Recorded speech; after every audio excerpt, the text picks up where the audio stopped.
गेल्या आठवड्यात बुलढाणा शल्यचिकित्सक यांच्या पथकाने पोलिसांच्या मदतीने मेहकर इथल्या अवैध सोनोग्राफी सेंटरवर धाड टाकलेली। या कारवाईत तिघांना अटक झाली। या तिघांचाही वैद्यकीय क्षेत्राशी कुठलाही संबंध नाहीये। मग शल्यचिकित्सक आणि पोलिसांनी अटक केलेल्या तिघांचा याच्याशी काय संबंध आहे?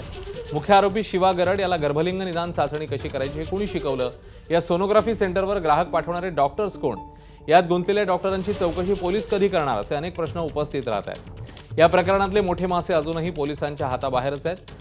जिल्हा शल्य चिकित्सकांच्या तक्रारीनंतर पीसीपीएनडीटी कायद्याअंतर्गत गुन्हे दाखल केले गेले, पण ही कारवाई नुसता देखावा तर नाहीये ना असा संशय आता उत्पन्न होतोय। सोनोग्राफी सेंटर नावाने जे सेंटर रजिस्टर्ड आहे त्याचे जे मालक आहेत ओनर जे की डॉक्टर नाही आहेत त्यांच्या नावावरती सोनोग्राफी सेंटर आहे आणि त्यांनी एक अवैधरित्या सोनोग्राफी मशीन ही एका अज्ञात स्थळी म्हणजे जिथे एक घर आहे त्या घरामध्ये त्या लोकांना बोलवून त्यांची सोनोग्राफी करून देत असताना रंगेहात पकडला गेलेला आहे। तर त्यामध्ये तो आणि त्याचा एक सहाय्यक आणि अजून एक पसार झालेला तो सुद्धा नंतर पोलिसांच्या ताब्यात मिळाला। असे 3 आरोपी सद्यस्थितीमध्ये आपल्या ताब्यात आहेत। एबीपी माझा, उघडा डोळे बघा नीट।